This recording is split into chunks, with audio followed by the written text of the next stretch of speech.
Hi, I'm Stephen Hand from Archery Supplies. Today I want to talk about heart attacks and health in general. So you're like, what's this got to do with archery?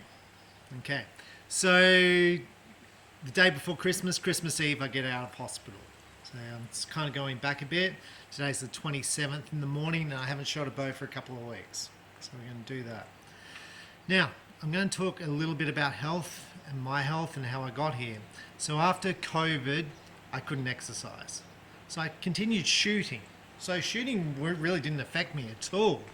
But I couldn't walk. And when I say I couldn't walk, I couldn't get on a treadmill and exercise. So people are like, just take it easy and take time. It takes 6 months or so to get over COVID. So then I jump on a treadmill and try and do 4 minutes and 3 minutes and just try and build it up. That's where I was doing light weights. I'd do one set of pull downs, take a break, do another set of pull downs, take a break, do a bench press, take a break, do another bench press, take a break, build shoulders, take a break. So for me, archery, I've got to get cardio fit, I've got to shoot, I've got to get strong. They're the 3 bits, right? So I've got to do them all. I couldn't do the cardio stuff, it'd gone. Anyway, so shooting the state field championship, walking to the target, my heartbeat went up to 150. It went crazy. My heartbeat goes crazy as soon as I do any type of exercise. Okay, I had COVID about 6 months ago. So it was a bit of a concern, but it settled down and I still shot well and I won. So, and I'm going to say it didn't really affect any of my, well, maybe it did, maybe it didn't affect my archery. So 2 days before hospitalization, I was shooting the recurve with 56-pound limbs, and I shot a near personal best of 288 for an indoor.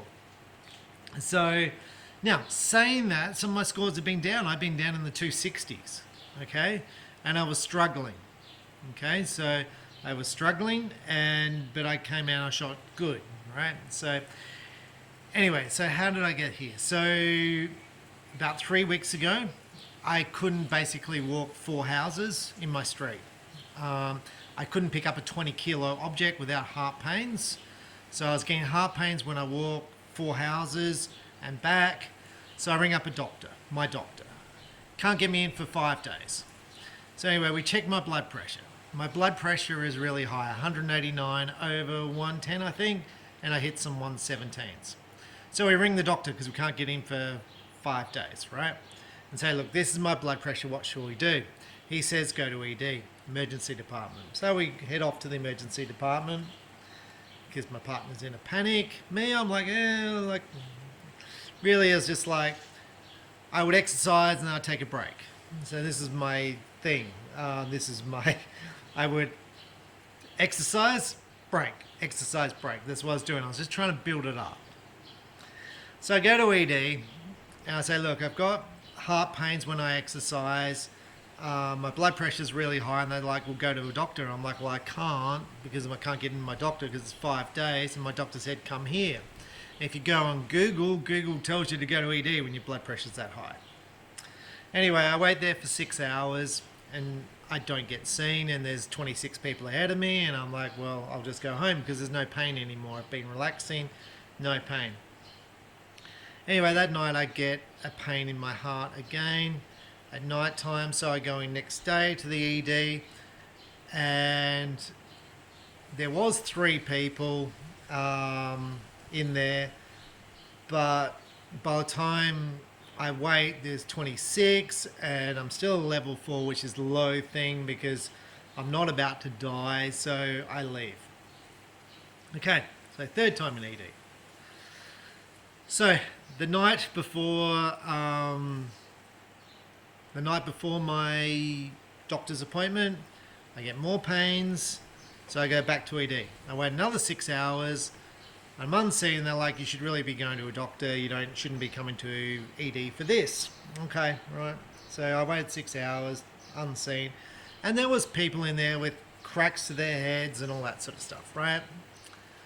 So anyway, I go to my doctor. My doctor listens to my heart and goes, your heart's good, and we'll give you blood tests. So I go down and have blood tests.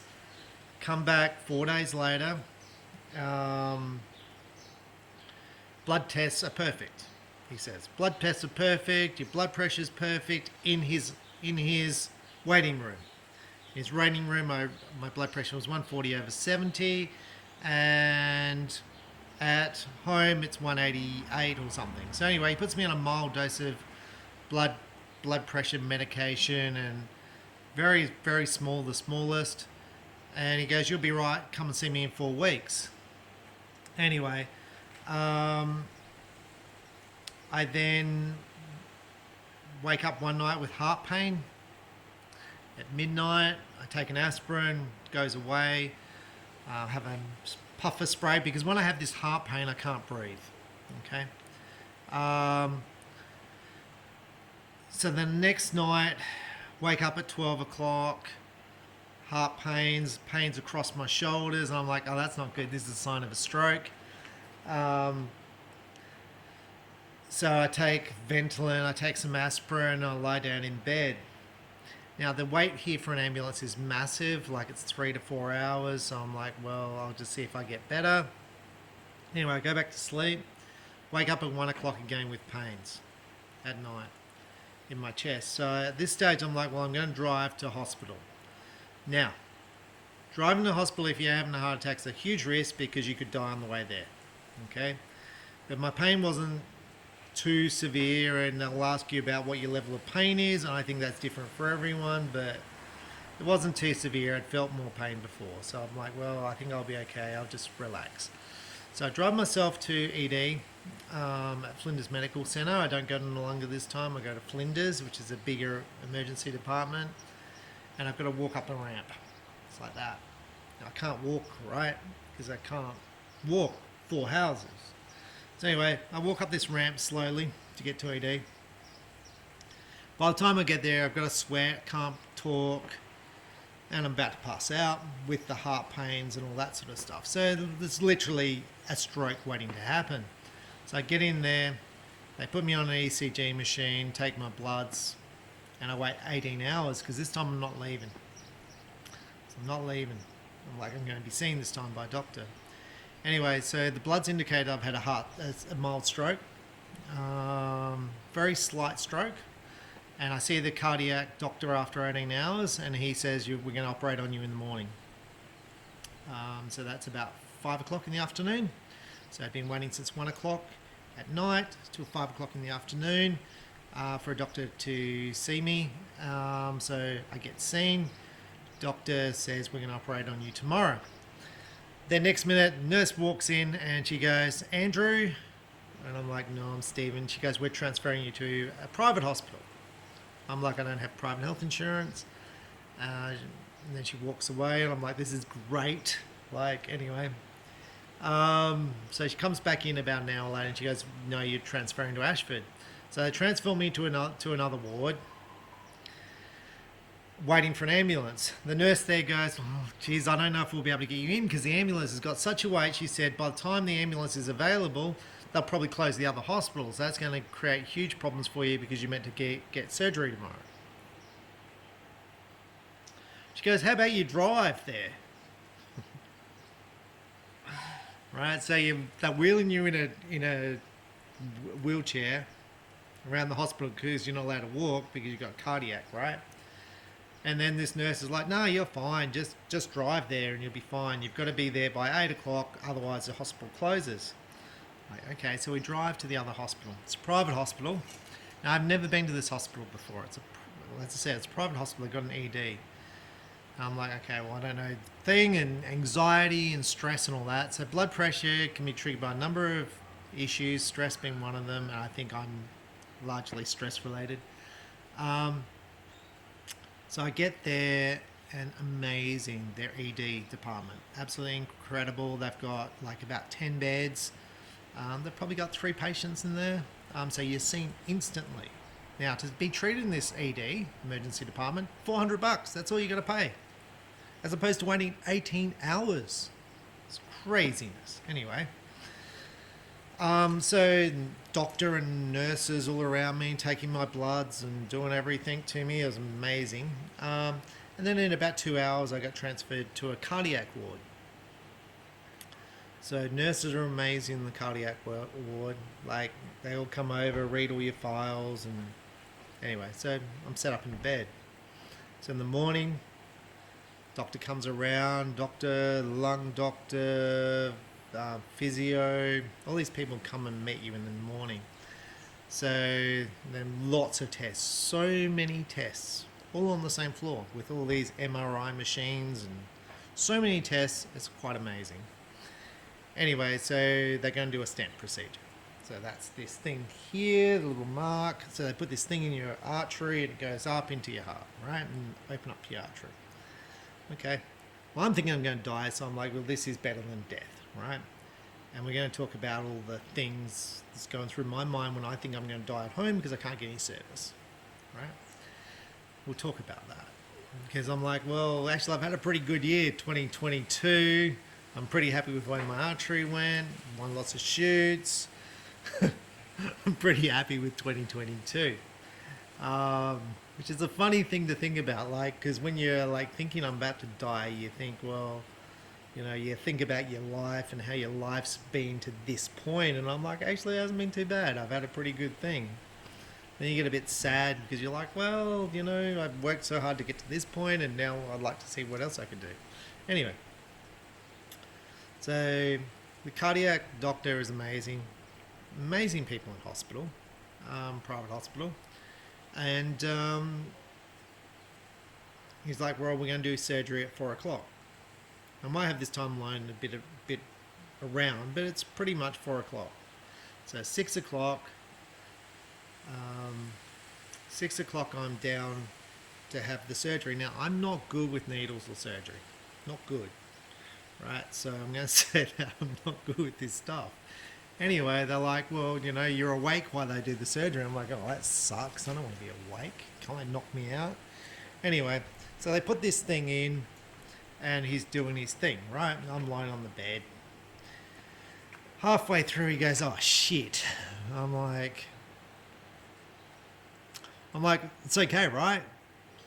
He's like, I'm like, it's all right, you'll be able to fix it, right? And he's like, just silence. I get silence. And I'm like, oh, this is not good. Halfway through surgery, when the surgeon goes, oh, shit. Oh, God. Anyway, I'm like, you would have seen worse than this because I'm young and fit, and my diet's generally not too bad. So he's like, oh, you've got these blockages, but this one here's bad, and I can't do anything with them. He goes, I've got to go and see some people. This is halfway through surgery. Anyway, so he pulls out. He's like, okay, this is it. We're out of here. So he unhooked. I sit in a waiting room afterwards. It's interesting. They're all white men. And when I say white men, they're all white men.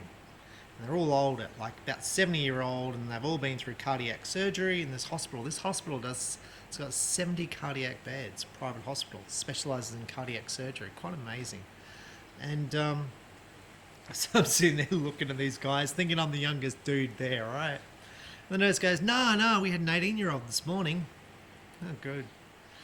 So my problem is, so they've also, so the cardiac surgeon said there could be 3 things wrong with you. You could have blood clots on your lungs, which I do have. Now these blood clots can be caused through COVID and various other reasons, high blood pressure. Could be caused by cancer, so I have lots of tests. It could just be a simple stent procedure, right? So there could be nothing wrong with your heart. Could be a simple stent procedure, or you can need a bypass and have blood clots on your lungs. So you know which option I've got. I've got the last one. Like, yay. So anyway, because when you got blood clots to your lungs, apparently 30% of people tested have blood clots to their lungs. Quite amazing. And the testing, cardiac has gone up since COVID through the roof. The testing has increased, and the prevalence of it has increased through the roof, these people are saying. They're diagnostic people. Anyway, so blood clots on your lungs are easy to get rid of with blood thinners, about 6 months and it's gone. So it's not a problem. The problem is if you need surgery, blood thinners are a bit of a problem because they don't want you that thin on blood, right? So that thin on blood, they want your blood being that thick, they want it to clot a bit. So anyway, so now I've got to wait for the cardiac surgeon who's going to do the operation. That's a bit before Christmas. Anyway, I'm still having a few little issues with the pains and stuff. So, but now they've got me a whole heap of meds. Okay, so I'm on beta blockers for my heart, I'm on blood thinners, they've doubled the blood pressure medication. Anyway, they like exercise. The allied health guys like exercise as much as you can without dying. So I'm running up and down flights of stairs in the hospital, like 3 flights of stairs, 10 times, pretty much no pain, which is good. Anyway, they give you a little spray. It's a little red bottle, which I knew about. I knew about this. You spray it on the back of your tongue if you're getting a heart attack, and it opens up all your airways. Opens up everything. Your nose, your air, your oxygen, your lungs, your heart, everything opens up. Now, my problem was, I thought you needed a script to get this little red bottle of spray from your doctor, and my doctor said, I've got nothing wrong with me. ED's like, you got nothing wrong with you, so like I'm literally dying. Anyway, you don't even need a script for this little red bottle. It's called angina spray or something like that. You spray it on the thing. Anyway, one night I took it 4 times in the hospital because I was getting pains in my heart. This is why I'm in the hospital. And I'm like, I don't want to get addicted. And the doctor's like, you can't get addicted to this stuff. He said, just take it when you need it. And I was taking 1 spray. You can have up to 3 sprays at a time. You take it's like a little spray. It's a funny taste, but it's not bad. And it just opens up, and all my asthma goes away, and everything's fantastic. Now, if I could have had that before, I would have stopped the mild heart attack, but I didn't know that, so hence part of the reason I do videos. Okay, so day before Christmas Eve, they're like, what do you want to do? And I was like, well, I just had 4 episodes of that night of like mild heart attacks. So anyway, so he put me on a medication to open up my arteries before I go to bed. And I've come home. So they're going to do bypass surgery in mid-January. So then I'm going to be out of action for about 3 months, which means no archery. No archery for 3 months. Now I haven't shot for about 2 weeks now, 3 weeks. So this is the first time I'm shooting. Now, the meds they have me on creates pains in my legs, creates dizziness. You're a little bit unstable. You feel a little bit unstable. You feel weak. I feel really weak. I've dropped about 5 kilos in that time, so now I'm at my lowest weight. Still got fat on the tummy, but it's the lowest weight I've ever been. So, okay, so we're going to talk about that, but we're going to try shooting, and then I'm going to talk about all the stuff that goes through my head.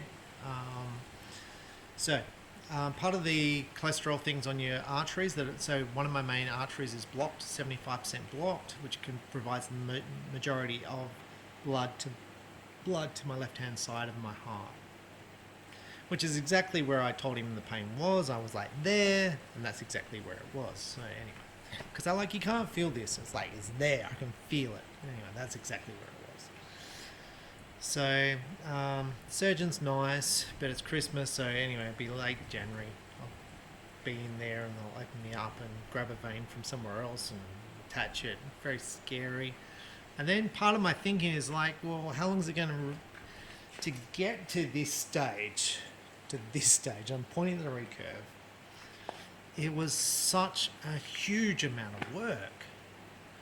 Like, I'm shooting all the time, building up the strength, going through all the arrows, going through all the limbs. I've just put these limbs on.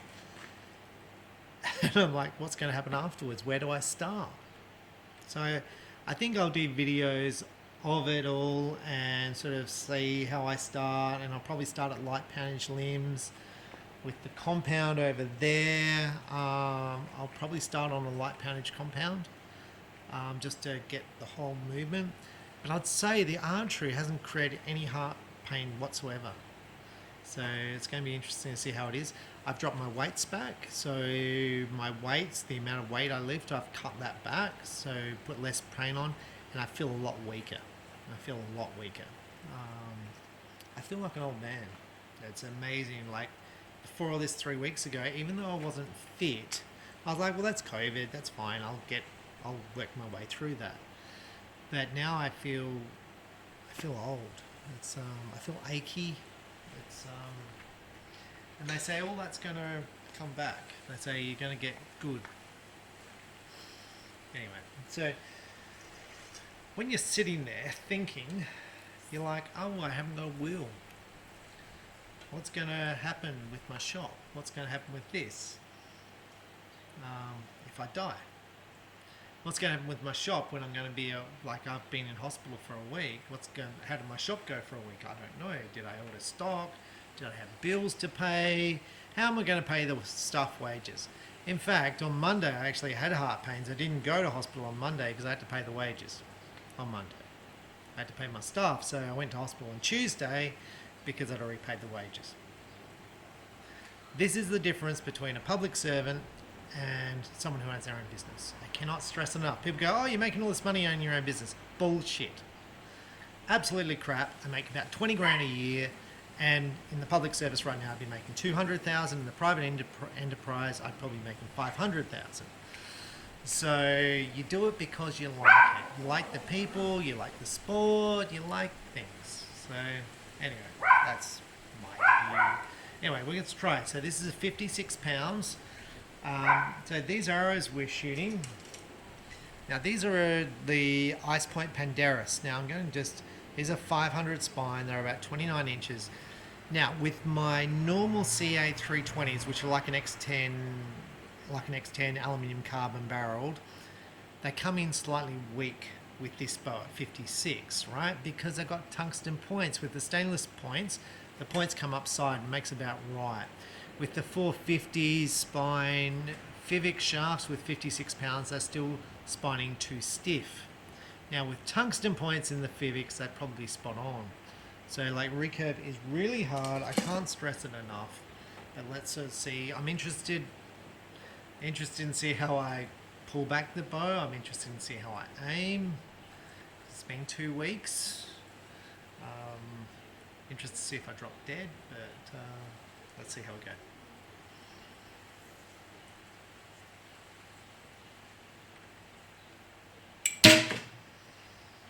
Now part of the issue where they put the stent in, just there, which is all blue, that's a major artery where they put it in, and they put a compression bit of plastic on so it can't bleed. It's like quite tight, and it's like it's pumped up with oxygen, and then they gradually reduce the oxygen. But basically, I didn't want to see massive amounts of blood pouring out of there, which is interesting. So on the day of the operation, it's all fine, no blood. They then go down to a band-aid, no blood, and then about 2 days later it started bleeding. And I think that was probably from the blood pressure, because in hospital they take your blood pressure literally every 2 hours or 3 hours. So, like you go to sleep at, let's say, 9 o'clock, you get woken up at 11 o'clock for blood pressure, you get woken up at 2 o'clock for blood pressure, you get woken up at 4 o'clock for blood pressure. It's like, oh, I just want to go home and sleep. Get fit, just chill and relax and do stuff, watch movies.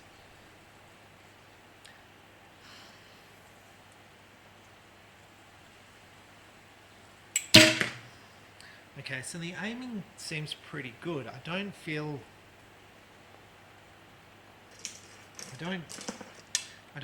as strong, but I don't feel like I'm shaking. I don't feel like I've lost a lot. But I am really concerned about how much I'm going to lose from the operation and how much it's going to take me to get it back. But it's better than dying, right? So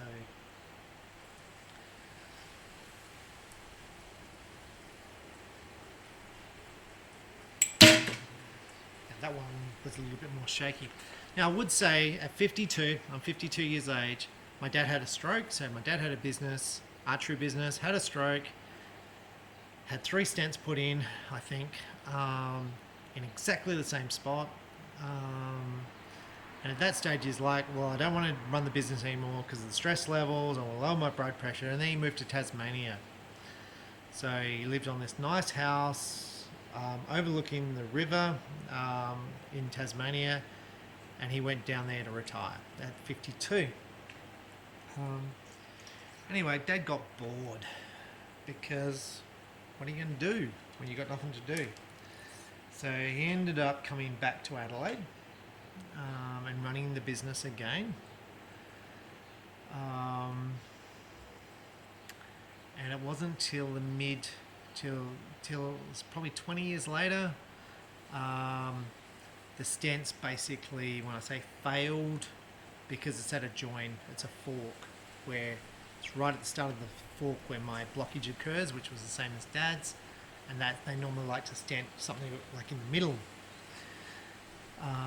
So basically, if you stented it, like you could have stented this, but it runs a high risk that you'd have to have it fixed later on. So they were 50-50, and they're like, which way do you want to go? And I'm like, well, you make the choice. Because stenting is very simple, low risk, where the bypass surgery is a lot more complicated, higher risk, high long recovery period. You can't drive for a month.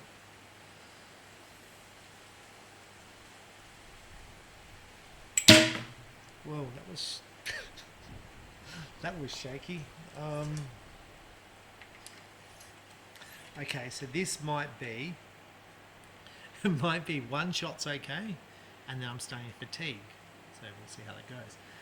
Anyway, so Dad had the choice of bypass surgery at 72 and chose not to because he was too scared. He didn't want to have an infection and all that sort of stuff, so he literally died 2 days before Christmas, and that's when I was in hospital. So my family's all like in tears and ringing up every 2 minutes.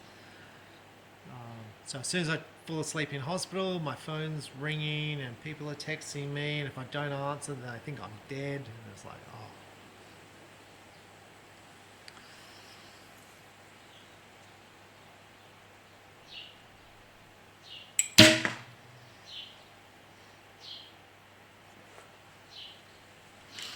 One thing I really like about archery is you've got to focus on the shot and not think about all the other stuff. It's a really hot day today in Adelaide, like really hot. So America's got the real cold, we got the real hot today. So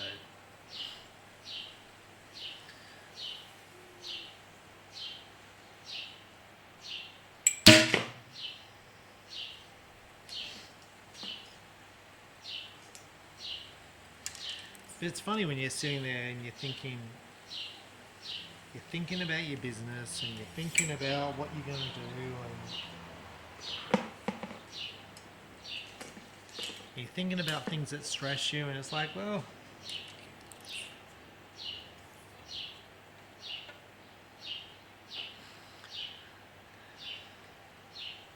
and at the end of the day, it doesn't really matter, right? So I'm having a conversation with one of the manufacturers at the moment, and I'm going to say it's not going very well, right? This is the day before I go to hospital, and like I've been very close to that family for years, forever. And I'm like, I've got so much of your stock. I'm so heavily invested. And they're like, oh, we're thinking about moving on. I was like, you're thinking of moving on? Where are you going to move on to? It's like, anyway. It's like, the person who I'm having this conversation with will not be there in 6 months. They won't. They've got nothing invested. They haven't put in any of their own money. They haven't got their history involved. So they haven't been working at it for 20 years to get where they are up to. And probably not very smart. Now I'm going to say the previous person I dealt with was amazing. At Christmas, he'd send me like, Merry Christmas, and we'd know everything that's going on.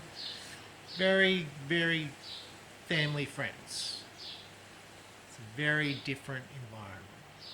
And I'm like, do you know what? I'm about to die. I don't even care. So, anyway, that's where we're up to.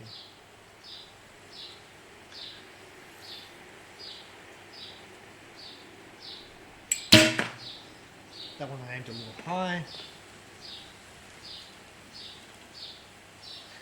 Now this one, the knock doesn't go on. Now I can't see a crack on the knock, but it doesn't clip on correctly. So never shoot a knock where it doesn't clip in on correctly, because you just risk a chance of stuff going wrong. Now I can feel, now what was really interesting in this whole process, so to start off with, and with COVID, to start off with these new blood thinners, it hurt the inside of my legs, so then I'm off for scans on the inside of my legs, so I think I might have blood clots. And then it hurt my archery muscles, and that happened to me in COVID. My archery muscles would hurt, and then it moves to another spot and it hurts a different location. But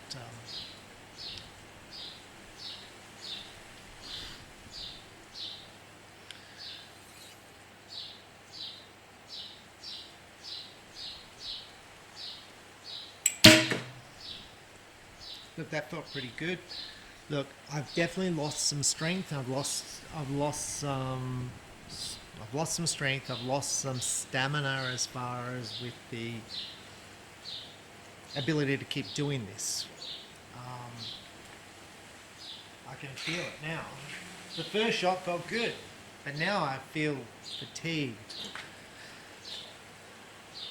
Now, what the doctor said, and the allied health guy, was you should basically get yourself as fit as you can before the operation, so you can recover better. So that means exercising as much as you can without killing yourself. So it doesn't mean go and run a marathon. It means do stuff to a level where you're monitoring. So I have a heart thing here which monitors, my heart rate. We'll go down and check those arrows. So like yesterday I was working in the garden. I was fine, no issues at all. And I came out and worked in the garden in the afternoon. I literally hit the hammer a couple of times and I was buggered. So that was it. I just went down and lied down. Now this is awesome. So 1-8, that's okay. One high one, which is where I aimed high. One out to the thing, that's okay, and all the rest are in the middle. So that's 5 in the middle. That's excellent. Now, I'm going to have trouble after I get out of hospital with my mind as far as getting my... I feel I'm going to have trouble to get my whole thing about setting goals and where I want to go to, as far as getting back on track. And I've got to think about how I'm going to deal with that, because a lot of archery is going, well, actually I'm at this, and then how do I get my mind right to get to another level? And that might be, well, I've got to do this, or I've got to eat better. And I tell you, I'm eating like a freak at the moment, completely healthy, no fat, no junk food, no carbs, no sugars. I've gone full on health nut. So it's amazing what, and it'll be interesting to see if I can keep that up. And I've been watching lots of videos from cardiac specialists on this and their recommendations and diets and why this is occurring and why it's so prevalent today and why cancers are so prevalent. These are all very high doctors, and I'm like, this stuff's cool. Now, just to finish that, I worked in the Department of Health, and I used to do these papers in my own spare time on health stuff because I had all the health data, and I was like just interested what we could do with it.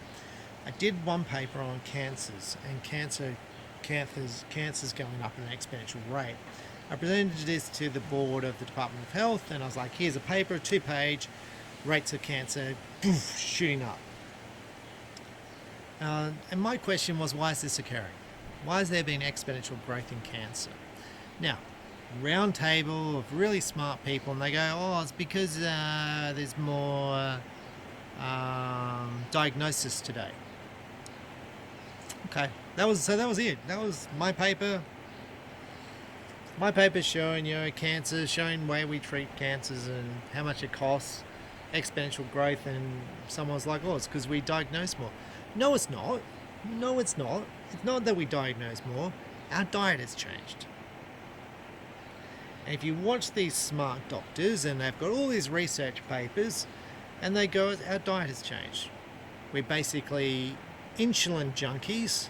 We consume so much crap food, all pre-processed stuff that's not good for us. Our guts are now not formed because we're consuming so much junk and not good stuff. So now I'm eating sauerkraut, which is meant to be amazing for you, and consuming lots of whole food to try and build up my gut. So now I have celiac, so gluten-free, which means I've already got a compromised gut, which means my gut doesn't process food as well as it should. Now, I watch these health professionals and they go, everything's about your gut, and this is why so many people are coming through with celiac disease now, because our guts are so hammered with crap. So I'm like, well, this makes sense. This is why there's heaps of celiac disease, never used to be, and this is why all this stuff is happening. Good reasons for it. I feel a bit lost that I'm no longer in health, but anyway, it's okay. Anyway, I'm Stephen Hand from Archery Supplies. Wishing you a Merry Christmas and the best for 2023. Hope you enjoy your archery. To all our customers, thank you very much. To all the viewers, thank you very much for watching. Hope it's informative. I try and hit topics. So I won't be able to shoot from the time of the operation, 2 weeks. I won't be able to shoot for about 3 months. So I'm thinking the reviews I'll do then will be like about people, like when I had lunch with and dinner with Pete Shepley, and on people and customers and products and companies and businesses that have closed down. So I think I'll do a whole bunch of videos on that sort of stuff. And I might use some of my shop staff to do shooting videos, and we might do some videos on broadheads and stuff. So I'll still be able to do them, but during the period I'm in hospital to getting out, I can't drive, so there might be a period of probably 3 weeks. There may not be any videos because I might not be able to move, but that's the plan. So mid-January is when I'm scheduled to have surgery. So anyway, I'm Stephen Hand. Thanks for watching. Bye.